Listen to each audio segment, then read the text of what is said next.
저는 70년도에 핵공학과 서울공대 핵공학과 졸업하고요. 바로 한전 입사해서 그때 저는 잘 몰랐는데 한전에서 다 계획을 가지고 저희를 뽑았던 것 같아요.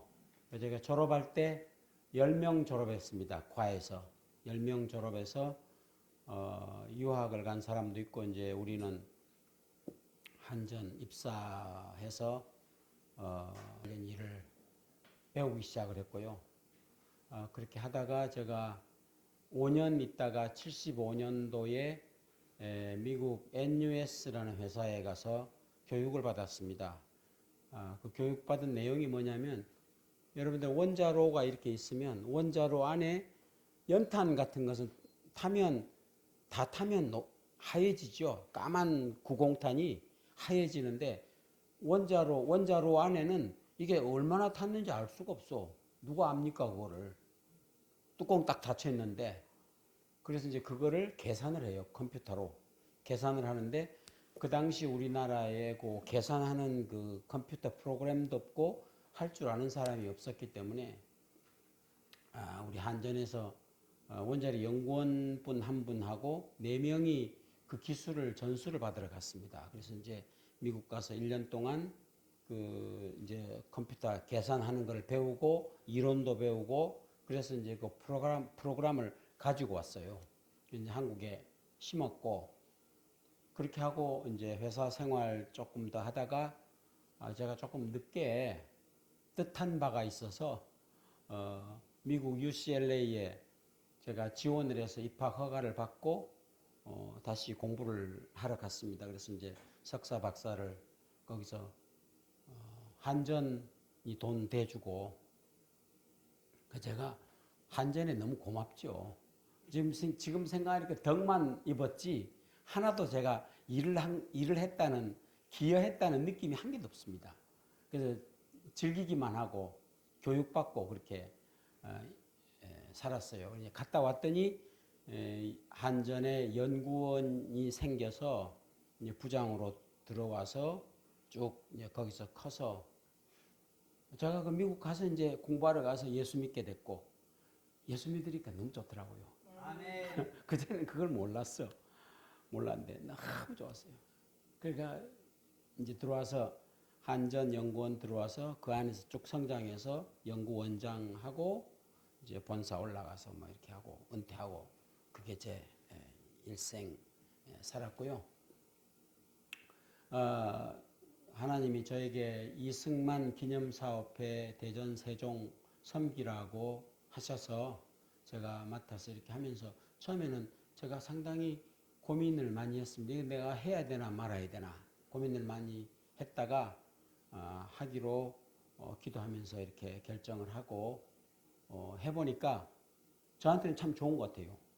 제가 금년에 이제 75 가고 있는데요.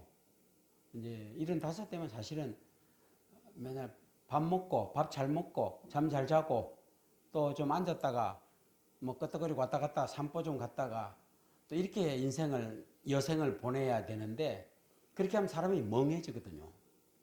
근데 자꾸 이렇게 설명 자료를 만들어야 되고 공부를 해야 되고 이 관련된 책도 읽어보고 또 이 다른 것도 유튜브도 막 들어서 공부도 해야 되고 하다 보니까 어느 목사님 말씀처럼 제가 어제보다 오늘도 똑똑해진 것 같아요.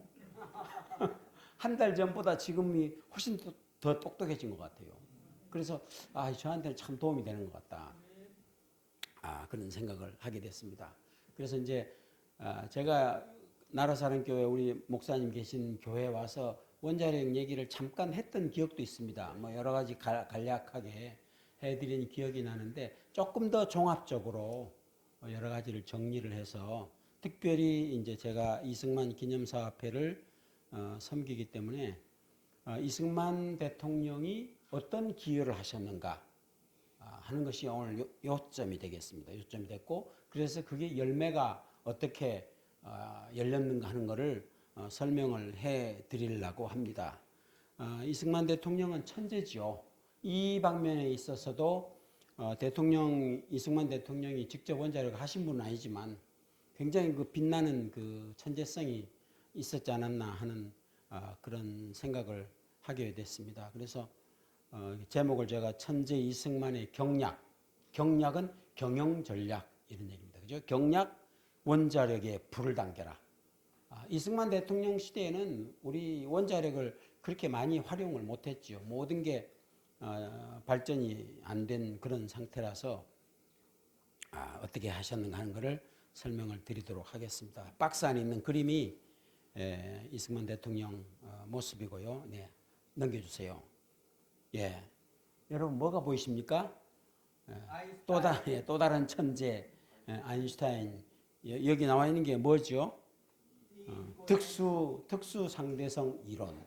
예, 여러분 상대성 이론에 대해서 얘기 좀 들어보셨습니까? 예, 들어보셨는데 잘은 모르시죠? 예, 상대성 이론은 일반 상대성 이론, 특수 상대성 이론 두 가지를 얘기를 합니다. 두 가지 얘기를 하는데 일반 상대성 이론은 사람들이 공부해도 잘 이해를 못한다고 그래요. 워낙 어려워가지고 잘 이해를 못하는데 우리 특별히 이제 우리 에너지와 관련된 것이기 때문에 여러분들이 잘 익숙한 공식 E equal mc 스퀘어. C가 뭘까요? C가 광속. 지구를 7바퀴 반 도는 정도, 1초에 7바퀴 반, 30만 킬로미터로 돌아가는 고속도로. 엄청나게 큰 숫자지요. 근데 그걸 제곱을 했어요. E equal mc 스퀘어. 이 상대성 이론의 가장 기본적인 전제 요건이 뭐냐면 이 세상의 모든 속도는 광속보다 빠르지 않다.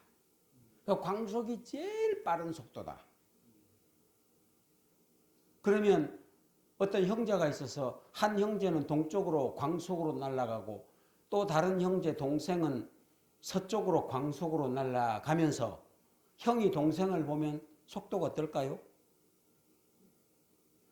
광속의 2배일까요? 아까 제가 얘기했죠. 광속보다 빠른 거 없다 그랬죠.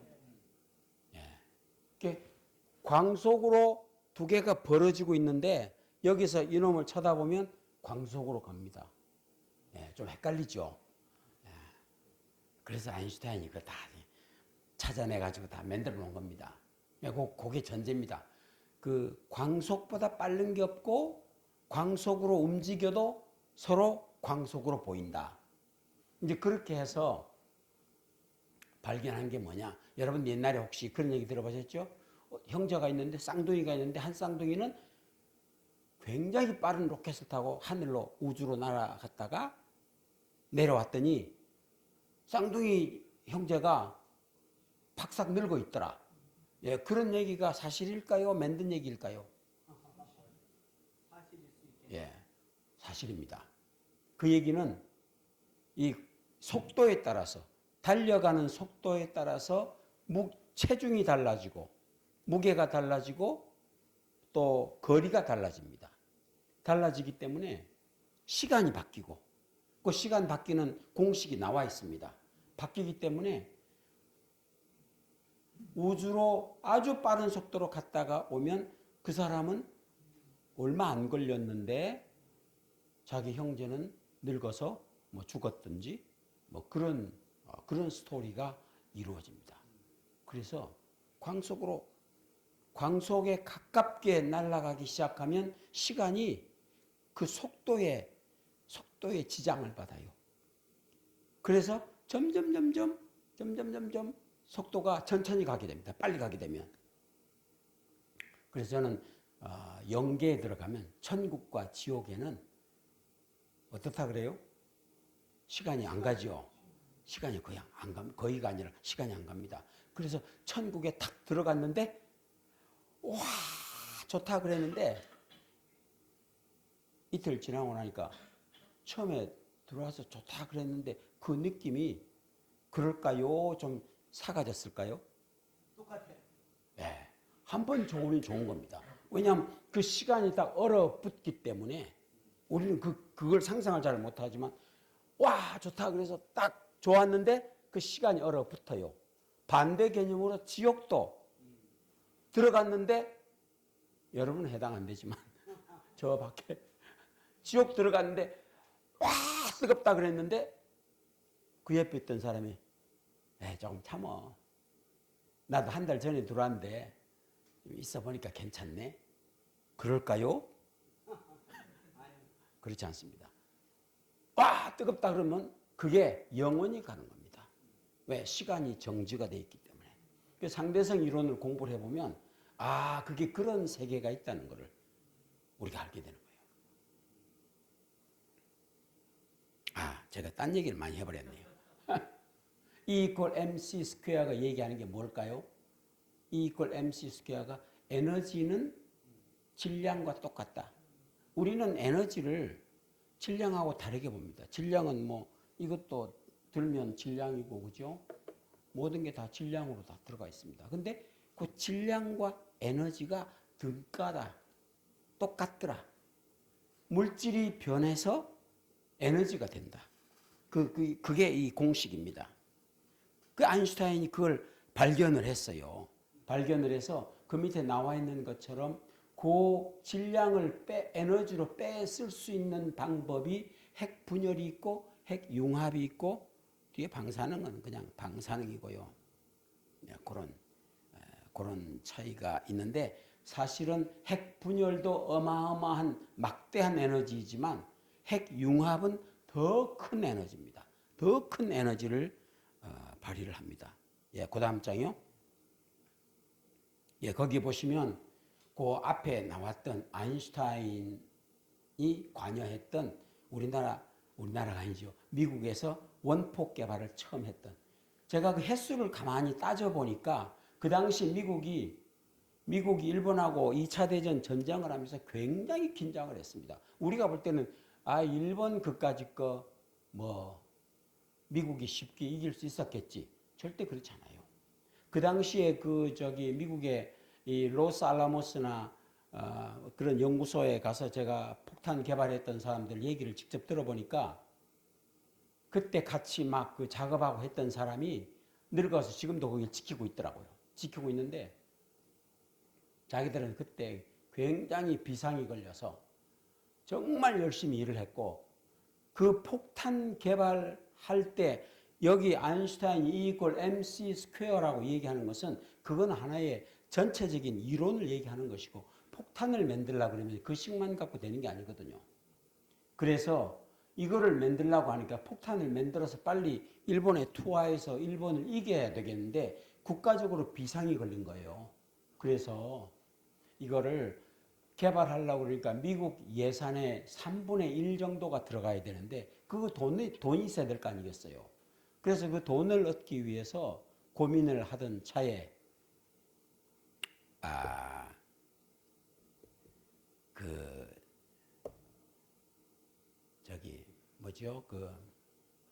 루스벨트 대통령 그 당시에 루스벨트 대통령을 설득을 하기 위해서 방법을 찾습니다. 그래서 이 아이젠하워가 여기 편지가 나와 있는 게 이게 아이젠하워 그 당시 쓴 편지는 아니지만 이 아이젠하워가 편지를 썼습니다. 대통령 앞으로. 대통령 각하 우리가 이런 폭탄이 필요한데 지금 E 이퀄 mc 스퀘어에 따라서 이런 걸 할 수가 있습니다. 이제 그렇게 쭉 설명하는 편지를 썼어요. 써서 편지를 전해야 되는데 그걸 우체국으로 붙일 수는 없잖아요. 그래서 그 편지를 누가 들고 가야 돼요. 근데 누가 들고 갔냐? 그 루스벨트 대통령의 절친한 친구였던 미스터 sak스라는 사람이 있습니다. 그 사람한테 부탁을 했어요. 그 사람이 100년 묵은 와인 한 병을 들고 루스벨트 대통령을 찾아갑니다. 백악관으로. 찾아가서 이제 이렇게 쭉 그 와인을 열어서 같이 이렇게 즐기면서 얘기를 해요. 근데 어떤 얘기를 하냐? 굉장히 중요한 얘기였습니다. 옛날에 영국과 프랑스가 나폴레옹 시대에 전쟁을 하는데 나폴레옹이 이쪽 대륙은 다 점령할 수 있었지만 영국을 쳐들어가려고 그러면 해군이 필요한 거예요. 근데 해군을 영국을 이기려고 그랬더니 프랑스 해군이 나폴레옹 해군이 영국을 이기지는 못해. 왜 못 이기냐?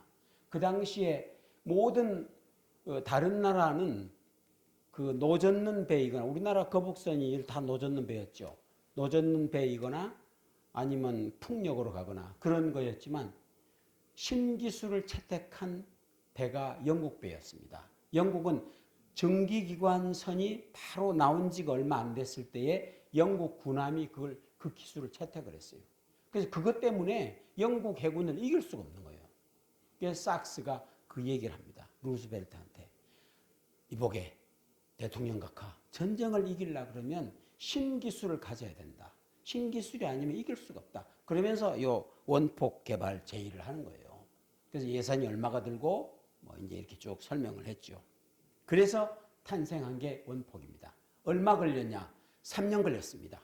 1942년에 해서 1945년. 3년 동안 만들었어요. 그걸 보니까 우리가 배웠던, 학교 다닐 때 배웠던 중성자 감속 이론에서부터 원자로 설계 뭐 이런 걸 쭉 그 이론을 다 개발하고 했는데 제가 볼 때는 천재들이었어요. 천재들이. 그래서 미국의 그 당시에 그 폭탄 개발할 때 했던 오펜하이머 같은 사람은 지금도 그 가면요 길 이름이 오펜하이머 스트리트라고 있습니다. 그 사람들이 그렇게 아주 대단한 활약을 했던 스토리를 제가 들었었고요.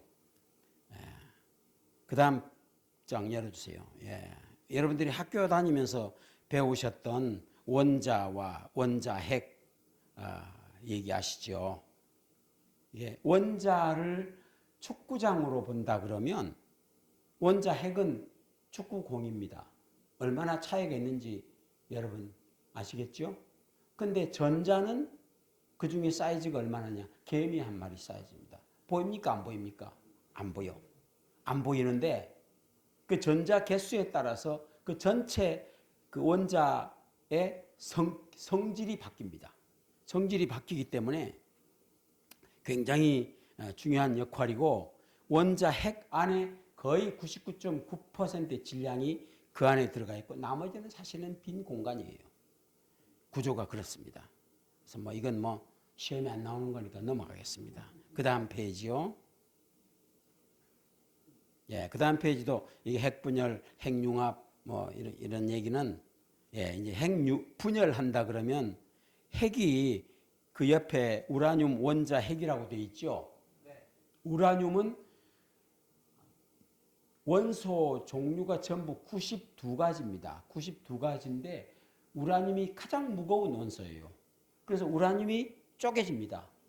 쪼개지는데 그 연료 덩어리 안에서 우라늄이 쪼개지면서 그게 찢어져서 나가요. 나갈 때 뚫고 들어가는 그 운동 에너지가 그 우리가 에너지라고 얘기하는 것이고요.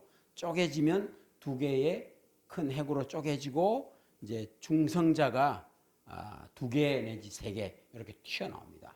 그래서 그 나온 중성자가 또 다시 옆에 있는 핵을 또 때려서 또 분열시키고 그래서 우리가 그것을 뭐라고 얘기해? 체인 리액션이라고 연쇄 반응이라고 그렇게 얘기를 하고 이 전체가 이제 하다가 중성자가 도망가기도 하고 그 안에 갇혀 있기도 하고 그렇게 하는데 그 이제 적정량을 모아주면 우라늄을 적정량을 모아주면 그걸 우리가 임계 질량이라고 얘기를 해요.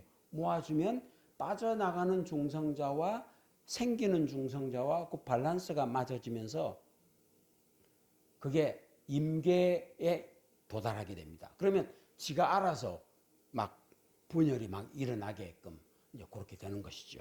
그래서 이제 그걸 그렇게 만들어 주는 것을 서서히 만들어 주는 것을 원자로라고 얘기하고 그것을 급격하게 만들 때는 이제 거기에 폭탄이 되는 것입니다. 그래서 이 에너지가 어마어마하게 나온다는 얘기고요. 그 다음에 원자력의 이용 이거 뭐 복잡하니까 그냥 넘어가겠습니다. 핵분열, 핵융합. 그래서 되게 우리가 전기의 에너지로 빼쓴다 하는 얘기를 제가 말씀을 드리고 싶고 뒤에 방사능은 여러분들이 이제 암 치료 받을 때나 이제 그때 들어가서 쓰는 것이고요. 그 다음 장. 여기 이제 원자력 발전은 어떻게 하는 거냐?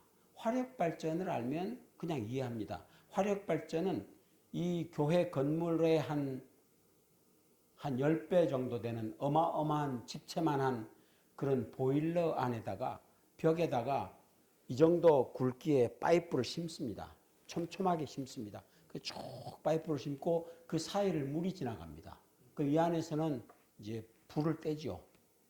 불을 떼는데 불을 떼면 그 열이 파이프에 들어가서 열이 들어가서 물을 끓이게 됩니다.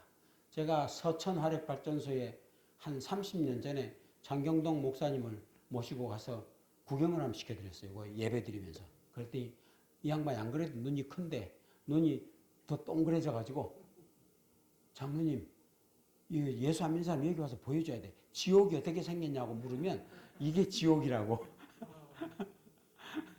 지옥같이 생겼어요. 그게 이제 보일러입니다. 보일러인데 그래서 스팀이 나오면 그걸로 터빈을 돌려서 전기를 만들어내는 것인데 원자로 똑같습니다. 원자로도 보일러 대신에 원자로가 있어서 물을 끓인다는 얘기입니다. 근데 온도가 좀 낮죠. 예. 그다음 장요. 예. 이게 한 30년 전에 제가 미국에서 공부할 때 차이나 신드롬 그래서 굉장히 이것도 영화 중에 하나였습니다. 이게 무슨 이 공포 영화인데 되게 왼쪽에 보이는 이 그림이 원자로 안에 있는 그림인데 방사능이 빠져나오는데 5가지의 그 차단하는 기능이 있다는 얘기를 그림을 그려놓은 겁니다. 그래서 방사능이 장벽이 5개가 있기 때문에 빠져나오기가 쉽지가 않다. 그게 공학적으로 그렇게 만들어 놓은 겁니다. 그렇게 만들어 놓았는데 이게 오른쪽에 있는 그림이 무슨 그림이냐면 이 원자로는 특이해서 발전소를 죽이지요. 원자로를 이게 안 되니까 발전소 전기 다 이제 생산 못하게 끄자 그래서 제어봉을 쑥 꼽습니다. 꼽아서 넣어두면 연탄불 같으면 금방 꺼져버리죠. 금방 꺼져버리는데 원자로는 계속 열이 나옵니다. 잔열이 나옵니다. 잔열이. 요게 문제입니다. 이걸 시켜주질 않으면 어떤 현상이 생기냐. 결국 이게 우리는 꺼진 줄 알고 있었는데 밑에서 계속 이게 열이 나오면서 그 안에 있는 해결료 자체가 어떻게 될까요? 녹아 떨어집니다. 그걸 우리가 코어 멜트라고 얘기합니다. 코어 멜트. 노심 용융 사고. 그래서 그걸 중대 사고로 봅니다. 그래서 그거가 안 되도록 막아주는 것이 가장 큰 중요한 점이다. 그래서 이 차이나 신드롬이라는 영화는 뭘 얘기하는 것이냐면 죽인 줄 알았는데 원자로가 죽질 않고 노심이 코어 멜트가 이루어지면서 오른쪽에 빨간 불기둥이 보이죠. 마치 용암처럼 이것이 계속 열이 나면서 녹아서 미국에서 사고 난 원자로가 땅속으로 뚫고 들어가더니 중국까지 들어가더라. 이게 차이나 신드롬이에요. 그래서 이 원자로 중대 사고가 얼마나 중요한 것인지 설명을 해주는 것입니다. 예, 그다음요. 예, 그까지는 이제 제가 배경 설명을 좀 해드리는 것이고, 우리 이승만 대통령이 여기 사진에 보이시면 지금 왼쪽에 위에 있는 그림이 뭐냐면 지금 그 원자력 연구원 안에 있는 지금은 이제 없어졌지만 그 당시 원자력 연구소 안에 있던 실험용 원자로를 설치할 때 이제 대통령이 가서 이렇게 이제 기념하는 그런 장면이었어요. 그런 장면인데 그 다음에 그 밑에 있는 그림은 우리가 첫 번째 해외 수출에 성공했던 UAE에 수출에 성공하면서 우리가 워룸이라고 그래가지고 한전 그 지하실 밑에다가 그 대기 팀이 있었거든요. 그렇게 사람이 최종 결정 나는 걸 보고 지금 환호하는 장면입니다. 그런 장면이고요. 이제 뭐부터 말씀을 드려야 되냐면 이승만 대통령이 되고 난 다음에 이제 밤낮 고민을 한 거예요. 우리나라가 산업 개발을 해야 되겠는데 전기가 부족하다. 왜 또 전기를 고민을 했냐? 그 전까지 얼마 전까지 북한에 있는 수풍 수력 발전소가 70만 킬로와트인데 어마어마하게 큰 거거든요. 수력 발전소가 70만 킬로면 엄청나게 큰 겁니다. 그래서 그 전기 또 이쪽 동쪽에 함흥 쪽에 있는 개마고원 쪽에 있는 그 전기까지 끌어다가 남쪽으로도 전기를 주었다고요. 전기를 줬는데 남북한이 서로 적대 관계가 들어가게 되니까 전기를 끊어버렸습니다. 그래서 우리가 한전에 있을 때는 그게 5월 14일 날 5.14 단전 얘기를 많이 합니다. 그게 1950 전쟁 직전에 그랬으니까요. 50년도, 51년도가 아마 단전이 이루어졌습니다. 그래서 전기가 없는데 대통령이 고민을 한 거죠. 그래서 미국에 있는 에너지 전문가를 불렀더니 그 사람이 시슬러 박사라고요. 그 사람이 와서 고민하는 대통령한테 그렇게 얘기를 합니다. 대통령 각하, 한국이 석유도 안 나오고 석탄도 안 나오고 아무것도 안 나오는, 그래서 정말 답답한 나라이긴 하지만 희망이 있습니다. 뭐가 희망이냐? 한국 사람들의 두뇌 속에 있는 그 에너지를 꺼내 쓰십시오. 그게 무슨 얘기냐 그랬더니, 자, 제가 그 얘기 하실 줄 알고 가지고 온 물건이 하나 있습니다. 그러면서 우라늄을 보여줬어요. 우라늄을 보여주면서 하는 얘기가, 우라늄 1g은 석탄 3톤에 해당하는 에너지를 냅니다. 그렇게 설명을 해줬습니다. 대통령이 거기서 깜짝 놀랐죠. 아, 살 길이 있다. 살 길이 있다. 그래서 시슬러 박사의 건의를 받아들여서 일단 정부에다가 원자력 담당 부서를 설치를 했습니다. 이게 공무원들은요, 자리를 주면 일을 하기 시작을 합니다. 월급이 나오니까 일을 하기 시작을 해요. 그렇게 하고 교육을 시켜야 되겠다. 그래서 젊은이들에게 교육을 시켜야 되겠다고 그래가지고 서울공대에 원자력 공학과를 처음 설치했습니다. 처음 설치할 때 그때는 전부 다 국민들이 새로운 걸 한다고 그래가지고 전국의 수재들만 모였어요. 전국의 수재들만 모여서 들어왔습니다. 그래서 경남 대표, 경북 대표, 전남 대표 한 사람씩 들어왔어요. 핵공학과에. 저는 8번째 들어갔는데 제가 들어갈 때는 아무것도 아니었습니다. 아무것도 아니었어요. 그때는 수재들이 아니고 그냥 보통 아이들 다 들어갔고요.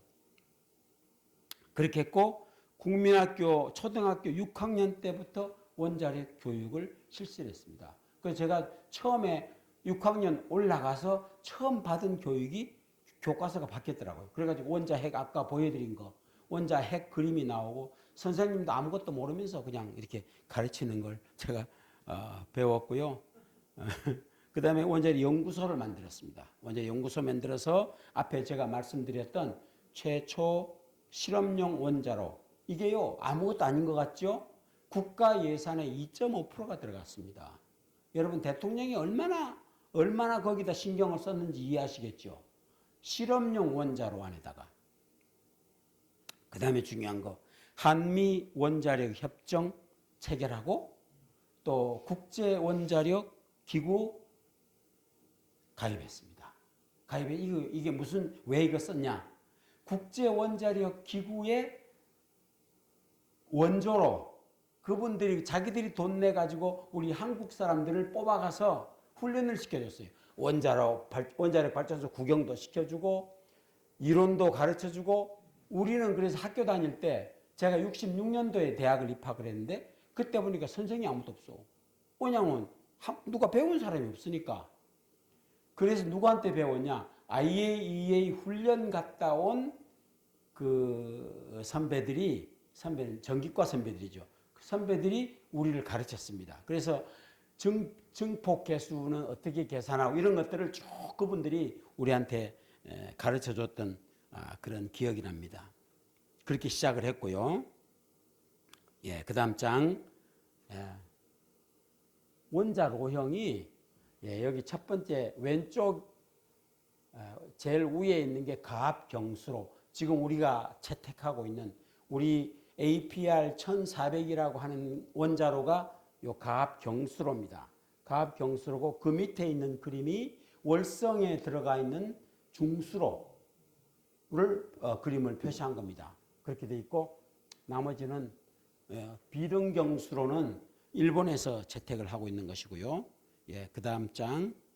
재미가 별로 없으니까 이것도 이제 여러 가지 그 냉각제를 어떤 걸 쓰느냐, 감속제를 어떤 걸 쓰느냐, 해결료를 어떤 식으로 만드느냐에 따라서 여러 가지 형태의, 그리고 운전 온도를 어떻게 유지할 거냐, 요즘 뭐 얘기하는 우리가 수소 생산을 잘 해야 되겠는데 그러려면 수소를 생산하려고 그러면 원자로 온도를 바짝 올려야 됩니다.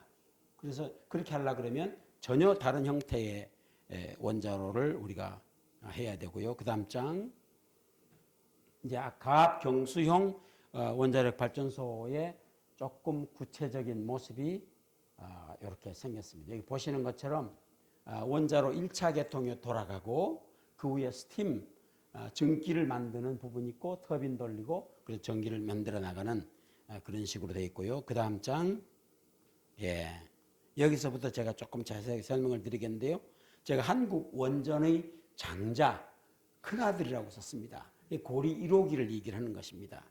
고리 1호기는 제가 항상 어디 가서 얘기를 하는데 이 고리 1호기가 굉장히 우리에게는 중요했습니다. 중요했고 우리에게 대박이 났던 겁니다. 이게 언제 시작을 했냐? 1968년도에 시작을 해서 1978년도에 들어갔으니까 10년이 걸렸습니다. 사실은 68년도에 계획한 것부터 제가 얘기를 한 것이고요. 용량이 58만 7천 킬로와트짜리고 이게 미국 웨스팅하우스하고 턴키 계약을 했는데 턴키라고 얘기하는 건 뭘 얘기하냐면 나는 아는 게 하나도 없으니까 네가 다 해줘. 난 돈만 줄게. 그렇게 하는 거예요. 여러분 집 질 때 여러분이 직접 하세요? 설계 검토 하세요? 안 하죠. 그냥 집 건축업자가 집 지어주면 그냥 나중에 청소하고 들어가 살면 되잖아요. 똑같은 얘기예요. 그렇게 했습니다. 그렇게 했고 근데 예산이 얼마가 들어갔냐? 1,400억 들어갔습니다. 1,400억 들어갔으면 적은 돈일까요? 큰 돈일까요? 이때 당시에는 큰 돈. 예. 지금도 큰 돈인데 국가 예산이 이 정도 됐습니다. 예, 짐작하시겠죠? 이 당시 국가 예산이 1,400억이었습니다.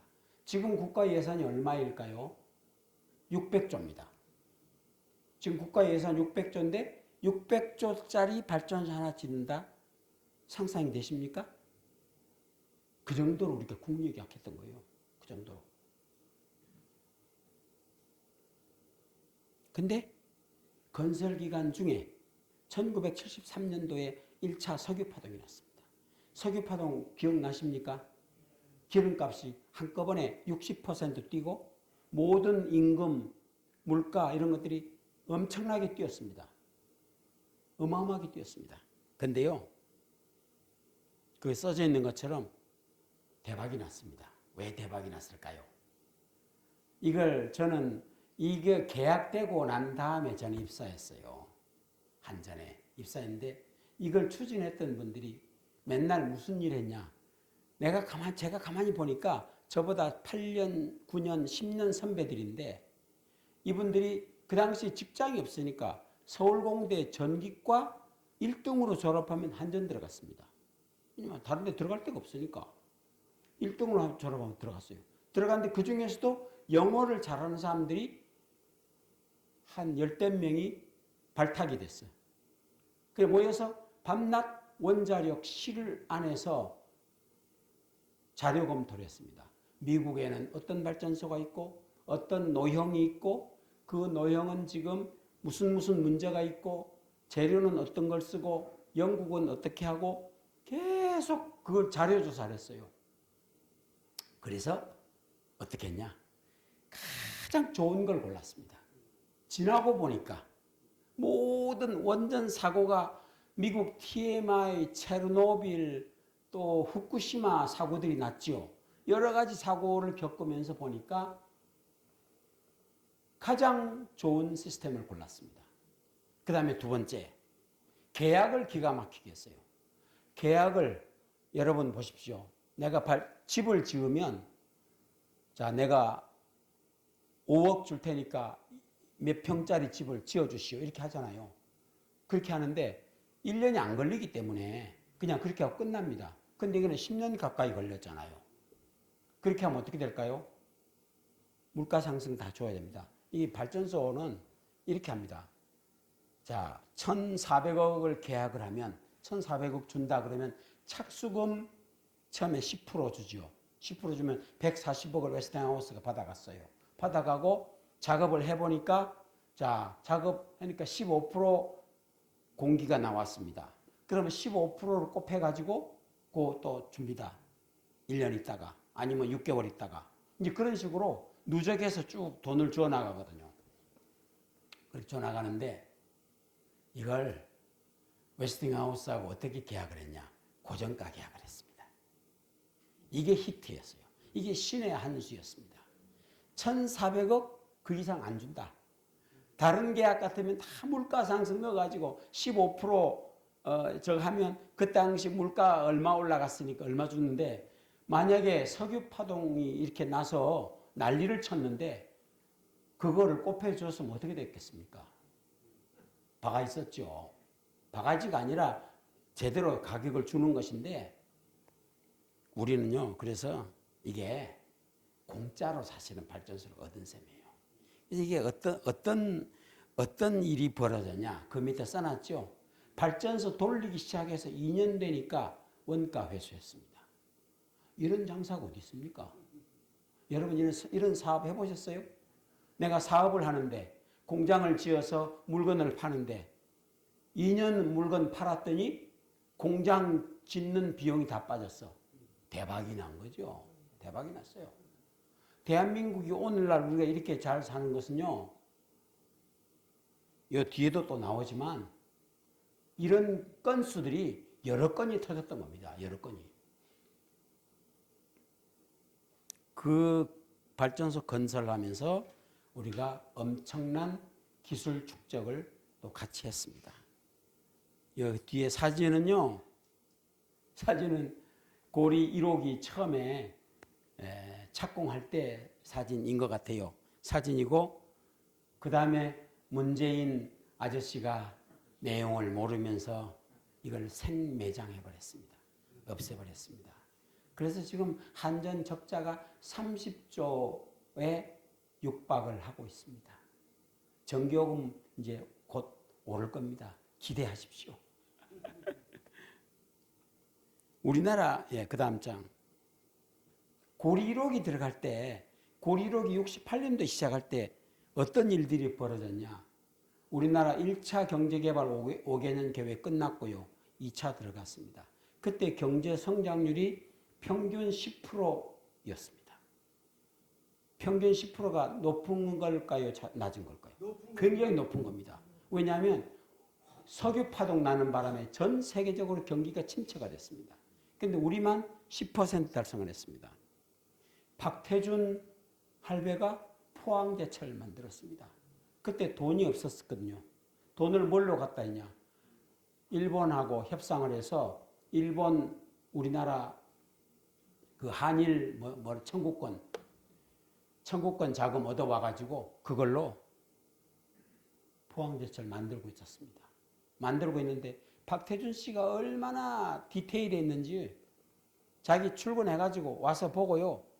건설 파일 같은 거 박아놓은 거 보고 잘못되면 그 자리에서 자기가 다른 사람들 다 넘어가도 박태준 씨가 딱 지적해서 다시 빼내고 새로 받게 하고 그렇게 완전히 군인들 다루듯이 그렇게 다루고 이 유명한 얘기 아닙니까? 우양우해서 여러분 우양우 이러면 딱 돌아서면 어디가 보이냐면 포항 앞바다가 보인대요.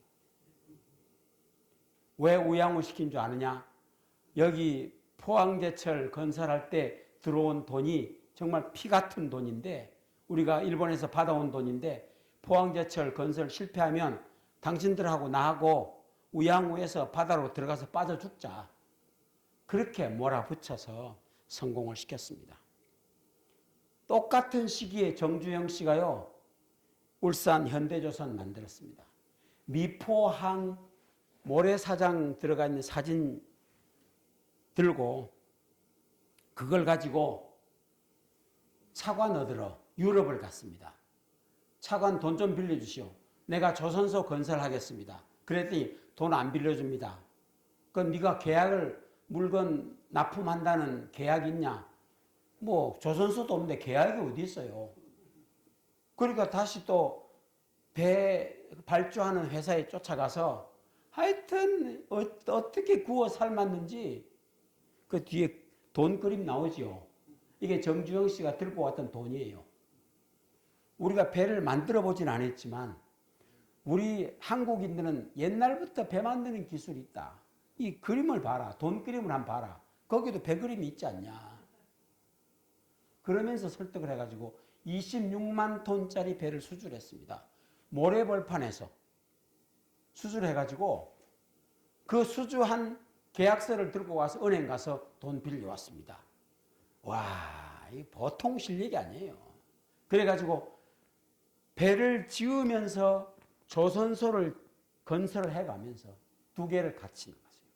마지막 날 배를 준공하고 진수식하는 그날 보니까 하려고 진수식하기 위해서 그 전날 보니까 앞에 배가 뚫고 내려가야 되는 그 자리에 조선소 그 흙이 덜 치워져 가지고 비상이 걸렸다는 거 아니에요. 밤새도록 크레인 동원해서 흙 치우고 진짜 대한민국은 세상에 안 하던 일을 대한민국이 해냈어요. 해냈습니다. 이래서 이때 68년, 69년, 70년 이때에 대한민국이 바짝 일어서던 그런 해였습니다. 그 다음 페이지요. 예, 제가 이걸 일부러 올렸습니다. 한국인을 알아본 선각자들. 호머 헐버트 선교사는요, 한국에 와서 한국에 선교하러 왔다가 한국인들한테 홀딱 반해버렸어요. 와서 보니까 한글이 너무 우수한 거예요. 이분이 처음에 띄어쓰기를 우리에게 가르쳐 줬습니다. 한글 우수한데 당신들 띄어쓰기 해라. 우리한테 그걸 가르쳐 줬어요. 이 사람이 개발해가지고. 그렇게 했던 분인데 이분이 우리를 칭찬한 얘기가 한국인은 세계에서 가장 빼어난 민족의 하나다. 가장 완벽한 문자인 한글을 발명했다. 임진왜란 때 거북선으로 일본군을 격파해서 세계 해군사를 빛냈다. 이걸 어떻게 알았는지 몰라. 그 다음에 철저한 기록 문화를 가지고 있다.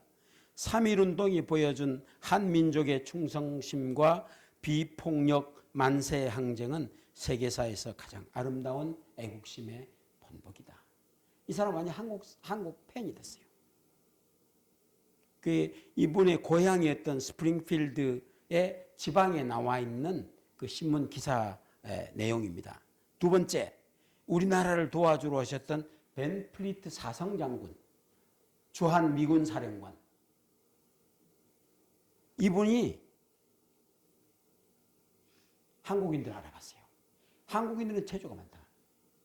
간혹 전투력이 약해서 걱정도 되었지만 그것은 제대로 교육을 받지 못해서 그런 거다.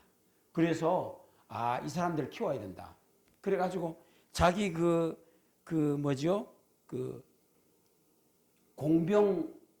공병부대 예산을 전용을 해가지고, 여러분 예산 전용하면요 감옥 갑니다. 공병부대 예산을 전용을 해서 한국에 육사를 세워주자. 그래서 한국 여기 그 사진이 나오잖아요. 대한민국 국군의 아버지라고 지금 육사 안에 이 벤 플리트 장군 그 동상이 있답니다. 그분이 한국 육군을 키운 거예요. 왜냐 한국 사람들이 가만두기에는 너무 아까운 거예요. 너무 실력이 있는 거예요. 뭘 시켜놓으면 너무 잘하고. 그러기 이분이 완전히 이승만 팬이었습니다. 이승만 대통령은 유명한 사상가고 지도력 있고 이분이야말로 진짜다. 근데 심지어 이 벤 플리트 장군이 이 얘기를 하는 거는 진짜 이해가 안 되는 것이, 이분이 사령관 할 때 이승만 대통령이 미국 그 아이젠하워 대통령을 설득하기 위해서 거제도 논산 이런 데 있던 그 포로 수용소의 포로들을 해방시켜 버렸잖아요. 그래서 미국을 놀라게 하고 전 세계를 놀라게 했잖아요. 그런 벤 플리트 장군은 자기는 이승만을 욕을 해야 돼. 욕을 해야 되는데 욕을 안 하는 거예요. 이승만한테 이승만 완전히 팬이 된 거예요. 그 다음 장이요. 예, 그건 좀 밖으로 나간 얘기고요. 예, 원자력을 배신한 제가 이 필리핀이라고 얘기 안 했습니다. 이 나라는요, 저도 한전에서 전력 사업을 하면서 여기를 몇 번 왔다 갔다 했었는데, 이 나라는 우리나라 고리 1호기 성공시키고 하는 걸 보고 자기들도 놀랬어. 오? 한국이? 왜냐면 필리핀은 우리보다 앞서간 나라였거든요. 놀랬어. 놀래가지고 자기들도 원자를 해야 되겠다. 그래서 우리나라 고리 2호기 들어갈 때 자기들도 주문을 했습니다. 그래서 고리 2호기는 세계에서 똑같은 게 3개밖에 없어요. 유럽에 하나 있고 필리핀에 하나 있고 우리나라 고리 2호기 있고. 그래서 자기들도 하겠다고 그래가지고 시작을 했습니다. 웨스팅하우스하고 계약을 해가지고 했는데 하다가 발전소 거의 다 지었어요. 거의 다 지었는데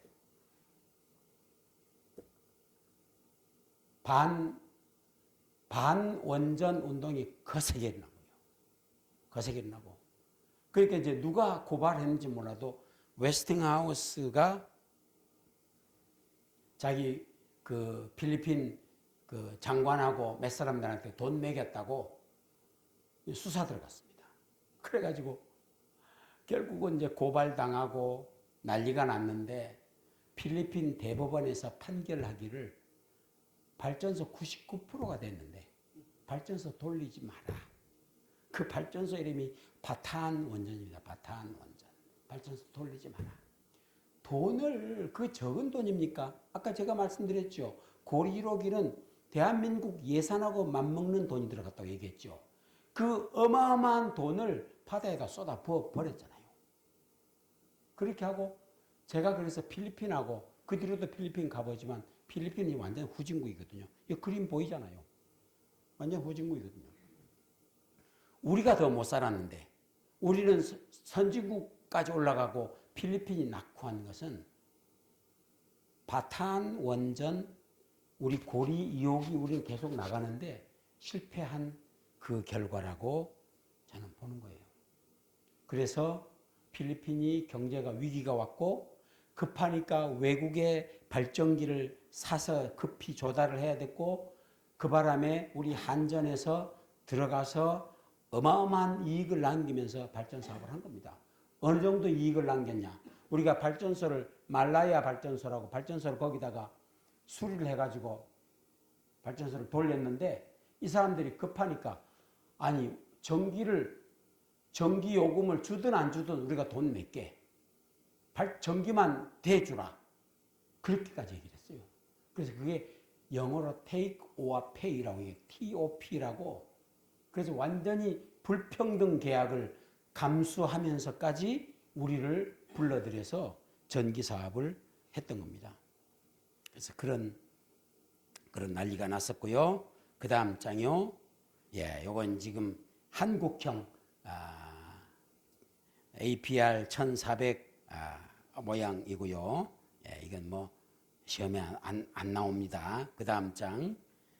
예, 원전을 돌렸더니 원전 사업을 했더니 어떤 효과가 있었냐. 제가 후과라고 북한 용어를 썼는데 끝나고 난 다음에 어떤 열매가 있었냐 그 얘기입니다. 원전은 안에 부품이 500만 개입니다. 적은 부품이 아니에요. 근데 원전은 안전성 문제 때문에 일반적인 발브 하나를 갖다 붙여도 일반 발브를 못 갖다 붙입니다. 우리 화력발전소에 발브, 파이핑 뭐 이런 것들이 많이 있거든요. 그런 걸 못 갖다 붙여요. 못 갖다 붙이고 뉴클리어 그레이드라고 해가지고 가장 안전한 물건을 갖다 붙입니다. 어떤 식으로 갖다 붙이냐? 그것을 발브 하나를 생산하면 생산은 그 Q 클래스라고 얘기합니다.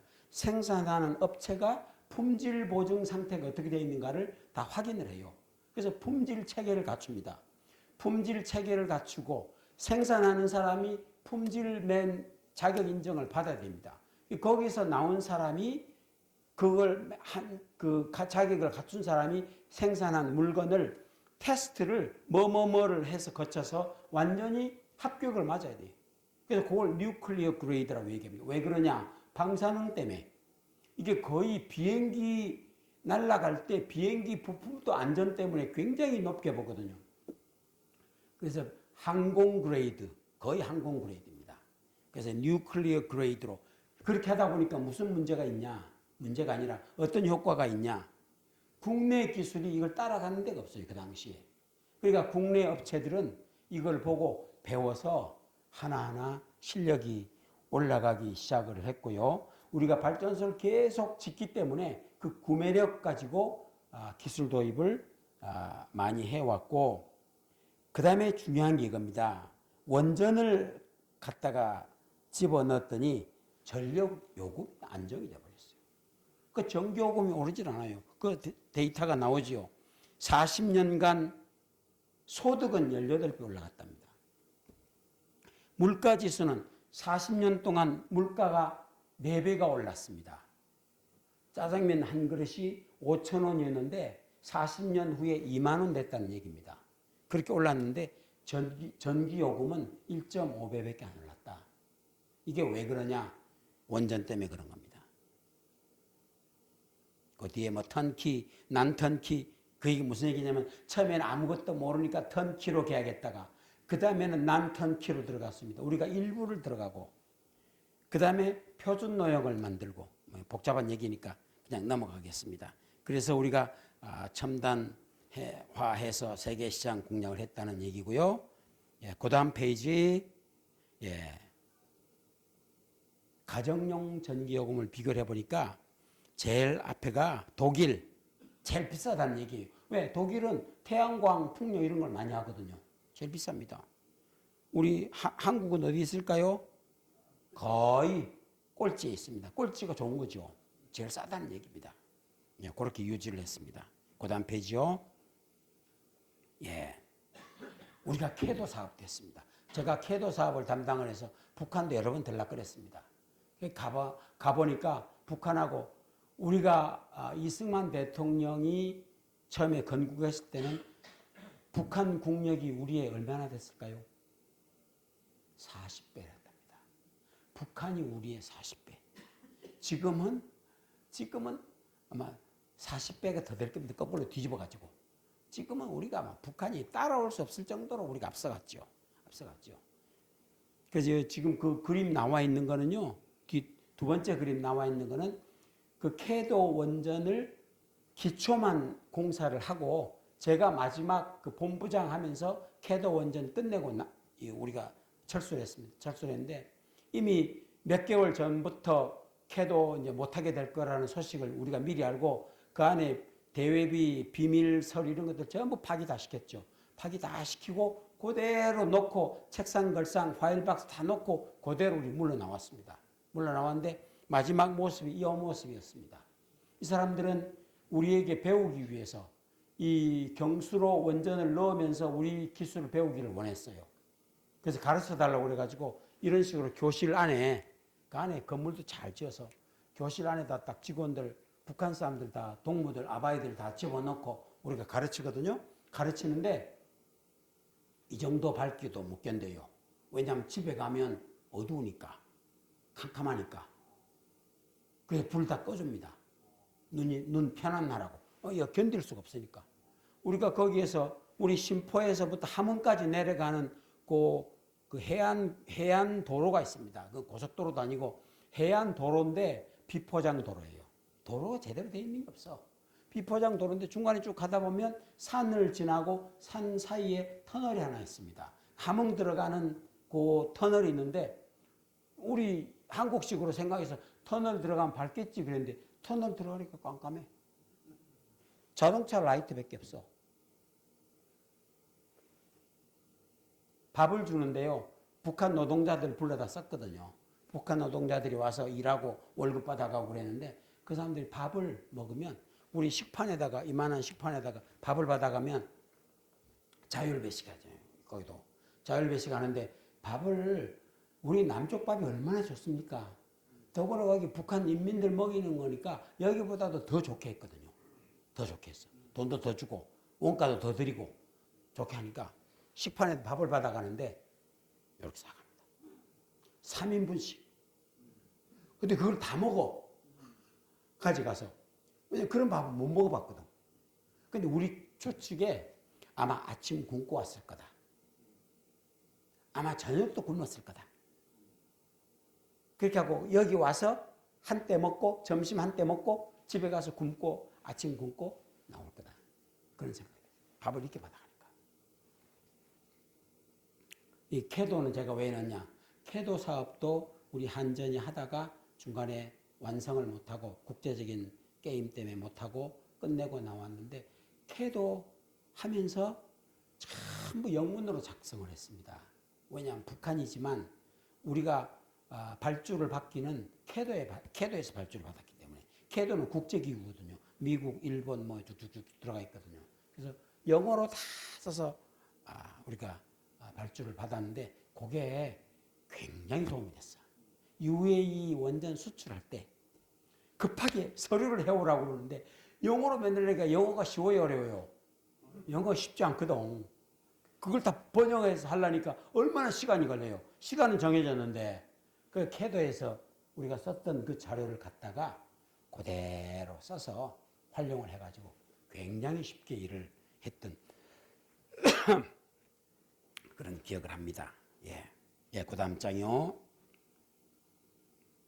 예, 좀 복잡하지요. 예, 복잡한데 많이 안 하고 요 제일 밑에 지금도 탈원전 하는 데가 있습니다. 5개국 독일, 벨기에, 스위스, 스페인, 대만 탈원전 하고 있습니다. 전기요금이 어떨 것 같아요? 엄청 높습니다. 엄청 높습니다. 예, 그 다음 장이요. 지금 우리나라 발전 현황은요, 24기, 건설 중인 게 4기, UAE에 4개 수출했고요. 이게 중요합니다. APR 1400은 우리가 가지고 있는 원자로 이름입니다. 미국과 유럽에서도 설계 인증을 받았다. 설계 인증받는 거는 그냥 서류로 인증받는 것이 아니고 거기 나와 있는 모든 기술적인 내용을 실험을 해서 입증을 해서 완전히 보여줘야 돼요. 이렇게 해서 이렇게 안전하다. 그렇게까지 해서 우리나라 기관에서 인증받는 거 플러스 미국, 유럽에서도 인정받았다. 이게 다른 나라도 그러냐? 아닙니다. 우리만 받았습니다. 우리만. 여러분들 별로 감동이 없으시네. 우리만 받았습니다. 예, 그 다음 장. 한국에서 원자력 이런 게 있었다는 것만 넘어가고요. 그 다음 장. 예, 다 됐습니다. APR 1400. 아까 제가 말씀드렸죠? 한국이 만들어낸 원자로의 이름이 APR 1400. 왜 1400이냐? 140만 킬로와트이기 때문에. 왜 그렇게 높으냐? 우리나라는 땅이 좁으니까 단위 용량 해서 틀을 잡으면 거기서 밀도를 올려야 돼요. 그래서 140만까지 올렸습니다. 자, 이게 중요한 겁니다. APR 1400은 세계 원전의 BTS로 든 겁니다. 여러분 BTS가 뭔지 아시죠? 예, BTS 넘버원입니다. 넘버원. 예, 제가 설명을 좀 해드릴게요. 자, 가격 경쟁력. 여기 오버나이트 건설 단가라는 전문 용어를 씁니다. 오버나이트는 하룻밤 자고 나면 이 말입니다. 자, 내가 발전소 오늘 계획을 세웠어. 근데 하룻밤 자고 나서 발전소 다 지었어. 이 얘기입니다. 그렇게 짓는다고 봤을 때 이게 재작년 IEA 자료인데요. 이게 발전소 건설 단가는요. 아파트 건설은 평당 얼마 이렇게 칩니다. 예, 평당 여기 주택도 평당 500만 원에 짓자 이렇게 얘기합니다. 근데 발전소는 킬로와트당 얼마 이렇게 짓습니다. 킬로와트당 미국은 4,250불, 400만 원, 500만 원 정도 되죠. 프랑스는 4,000불, 일본은 3,900불. 똑같죠? 한국은 얼마일까요? 2,100. 2,100. 어떤 거 사실래요? 우리 거. 가격 경쟁력이 넘버원입니다. 이렇게 싸게 짓습니다. 그 다음에 또 중요한 게 있어요. 얼마 만에 짓냐? 56개월 걸려요. 한국 거는. 56개월이면 48개월이 4년 하고 8개월. 4년 8개월에 우리 지어줍니다. 기간이 중요할까요? 안 중요할까요? 매우 중요합니다. 왜냐하면 이자가 붙기 때문에. 돈이 엄청나게 들어가기 때문에. 근데 세계 평균이 얼마입니까? 게임이 안 되죠. 게임이 안 됩니다. 190개월. 우리의 3배 이상이 걸립니다. 이게 한국 사람들이 보통 사람들이 아닙니다. 그 다음에 안전성. 제가 또 이런 공부를 했거든요. 제가 미국 유학 가서 공부한 게 확률론적 안전성 분석을 공부를 했습니다. 아까는 제가 노심 해석도 공부를 했었는데 확률론적 안전성 분석은 이게 발브가 고장날 확률이 얼마냐 이런 거 계산하는 거예요. 그렇게 다 계산해서 500만 개의 부품을 전부 확률을 계산해가지고 조합을 합니다. 조합을 해서 방사능이 밖으로 빠져나올 확률을 했더니 방사능 나올 빈도가 더 정확한 표현이에요. 방사능이 노출될 빈도가 1000만 분의 1입니다. 1000만 분의 1. 여러분 오늘 여기 계시다가 밖에 나갔는데 누가 갑자기 벼락 맞아가지고 죽었다네. 확률이 얼마나 될 것 같아요? 벼락 맞을 확률이? 이거보다 높을까요? 적을까요? 네, 맞습니다. 10만 분의 1입니다. 예. 상당히 위험합니다. 이게 벼락 때릴 때는요. 제가 지었던 죄를 다 생각하시면서 밖에 함부로 나다니지 말고 가만히 계셨다가 나가시는 게 좋습니다. 벼락 맞을 확률이 10만 분의 1인데 원전 사고 나서 방사능 누출될 확률이 1000만 분의 1입니다. 안전합니까? 불안합니까? 안전합니다. 안전한 겁니다. 걱정하실 거 없어요.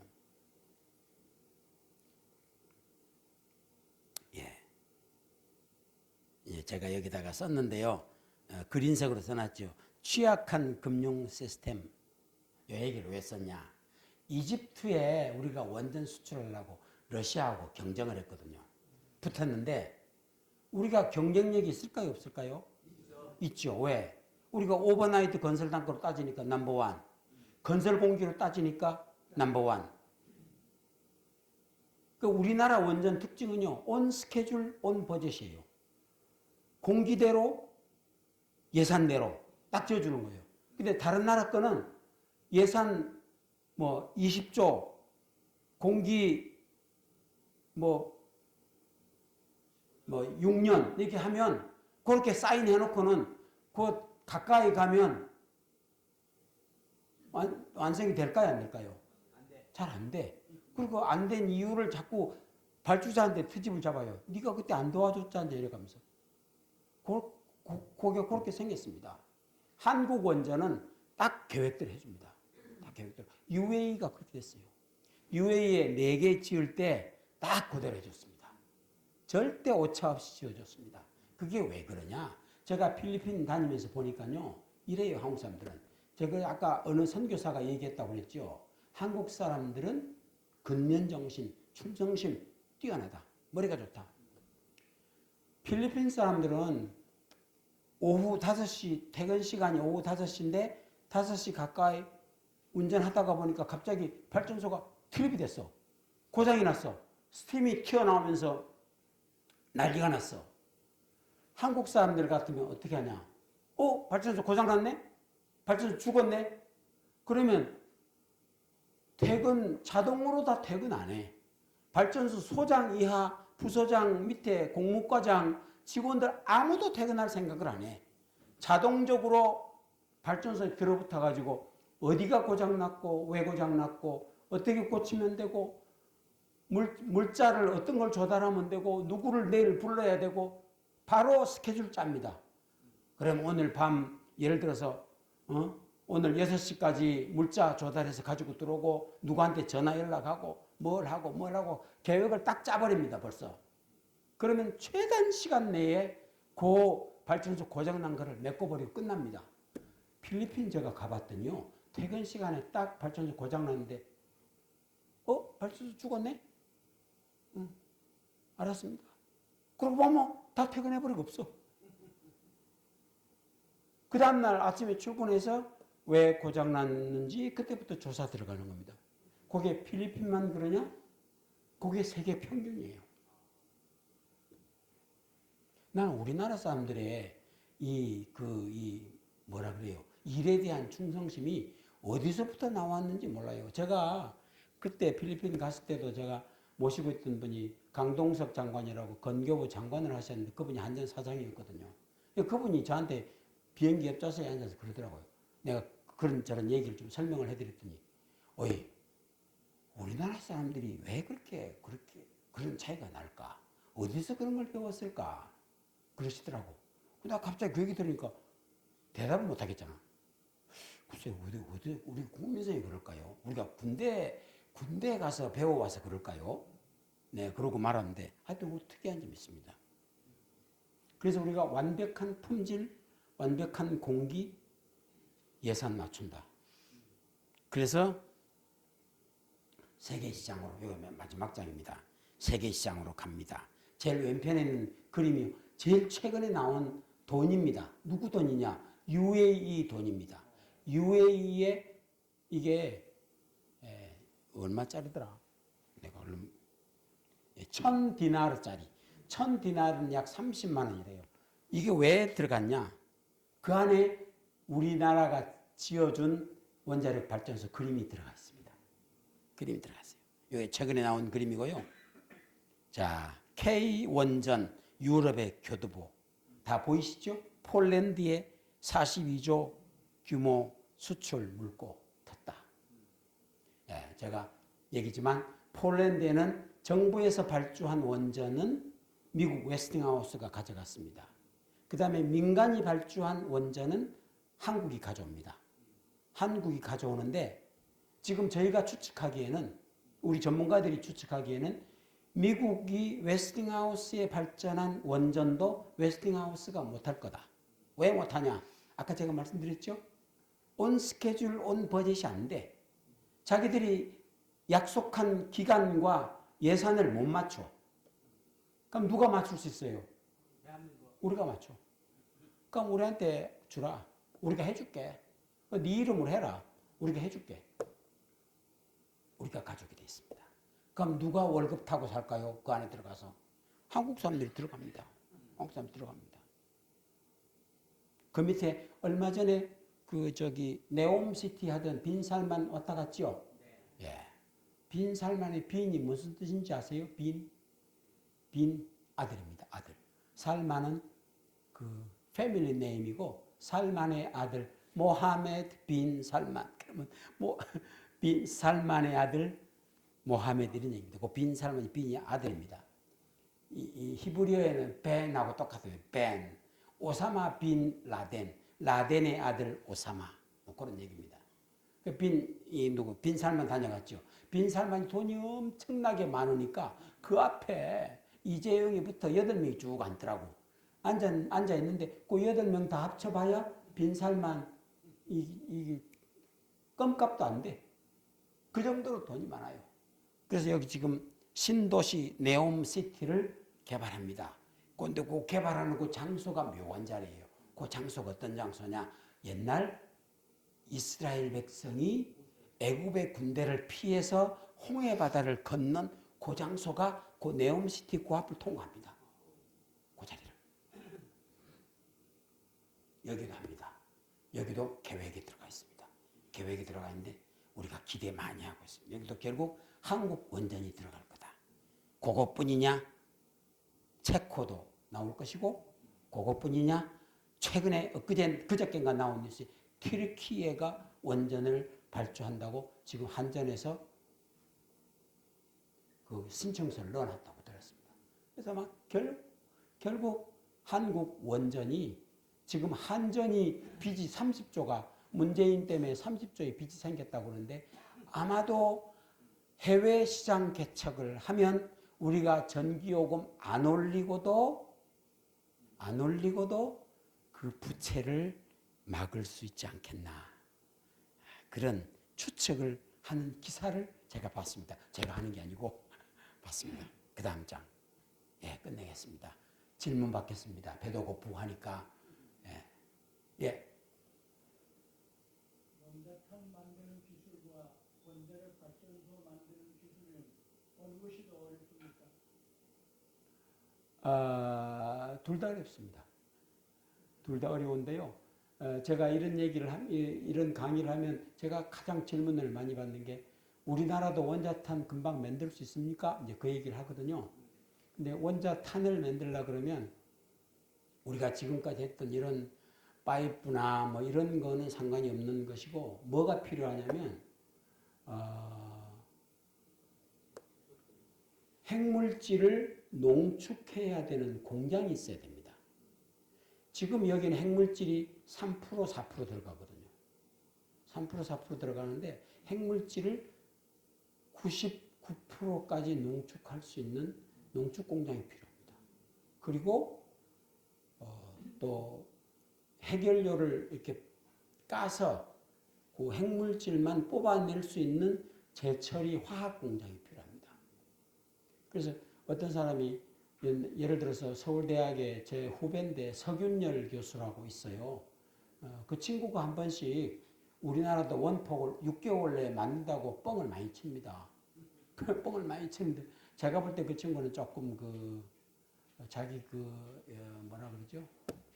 좀 그런 거 하고 싶어서 이제 그렇게 하는 것이고 제가 볼 때는 조금 시간이 걸립니다.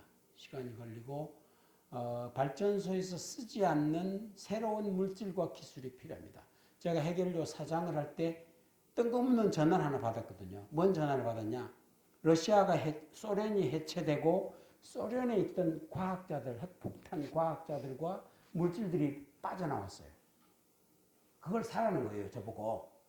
그게 이제 예를 들면 레드 머큐리라고 해요. 우리나라로 얘기하면 붉은 수은이라고 얘기하는데 수은인데 그 수은을 중성자 소스하고 붙여 놓으면 그 안에서 중성자가 순식간에 어마어마하게 고속도로 쏟아져 나오게 만드는 그런 물질입니다. 그래서 그거를 자기가 가지고 있는데 레드 머큐리를 가지고 있는데 핵연료 회사에서 살 필요가 있냐. 그래서 우리 관심이 없다 그랬어요. 우리 폭탄 만들 거 아니니까 안 산다 그랬습니다. 그래서 그 기술이 종류가 다르기 때문에 지금 이제 더 우리가 발전된 것이 옛날에는 핵폭탄을 만들면 반드시 실험을 해야 됩니다. 실험을 해야 되는데 요즘은 실험 안 해도 돼. 실험 안 하고 그냥 컴퓨터로 실험합니다. 그래서 이제 예를 들어서 옛날에는 그랬습니다. 이제 핵 실험을 하면 그 사람들의 핵폭탄 실력이 어느 정도 되는가 하는 것을 측정하기 위해서 우산 같은 데다가 콜타를 입혀서 낙진을 받습니다. 밖에 나가서. 그 낙진을 받으면 그 낙진을 받아와서 이제 태워가지고 다른 불순물을 제거하고 그걸 분석을 해요. 그러면 그 안에 그러니까 파괴된 우라늄과 파괴되지 않는 우라늄 비율을 찾아냅니다.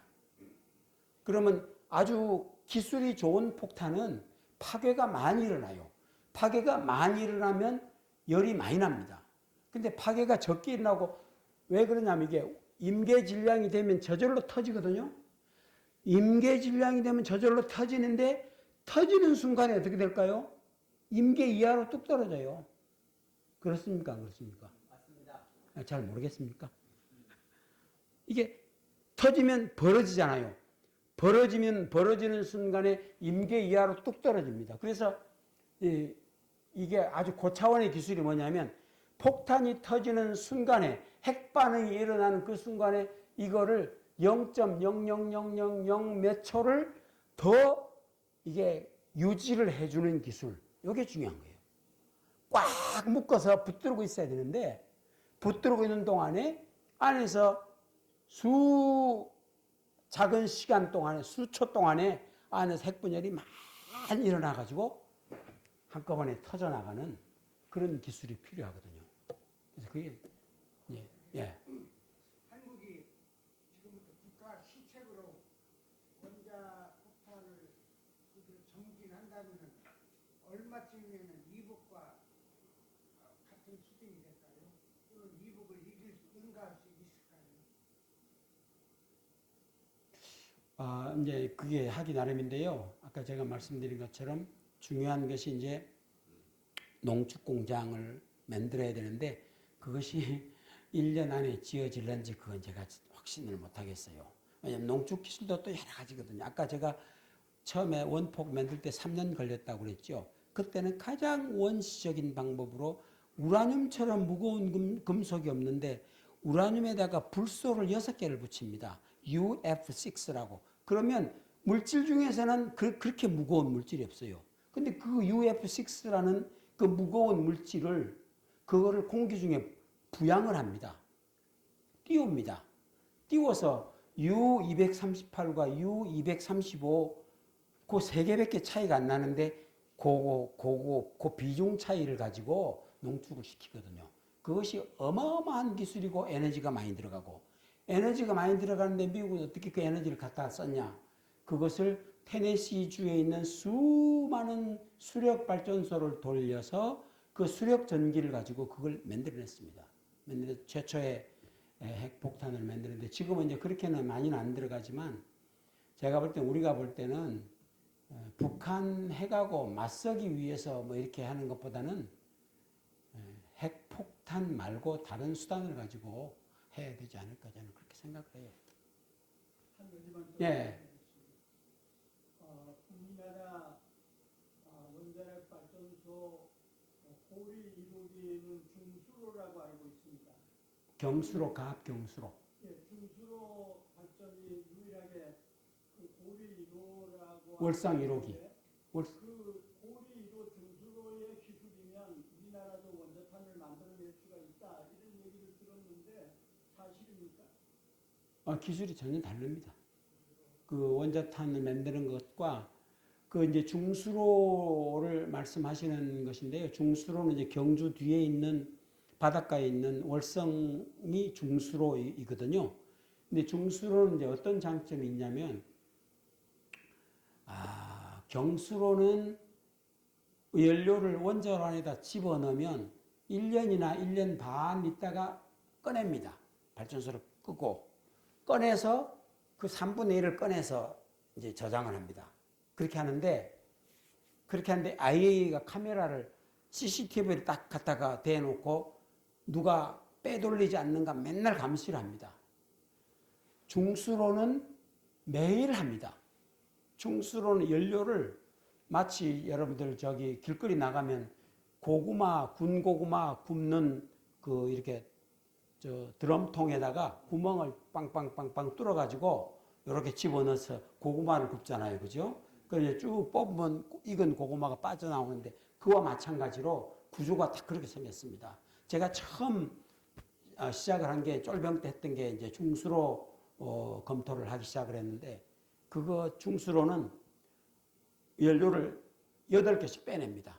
쭉 밀어서 다 타고 나면 8개를 빼내고 그래서 매일매일 그 연료 다발이 이만한데 빠져나오기 때문에 그것을 우리가 빼돌리기가 쉽다는 거예요. 딴 데로 군사 목적으로 예를 들어서 아까 우리 선생님이 말씀하신 것처럼 그래서 빼가지고 우리가 그걸 까부셔가지고 폭탄 재료로 만들 가능성이 매우 높다. 그래서 이제 미국이나 IAEA 이런 데서 그걸 더 면밀하게 감시를 하죠.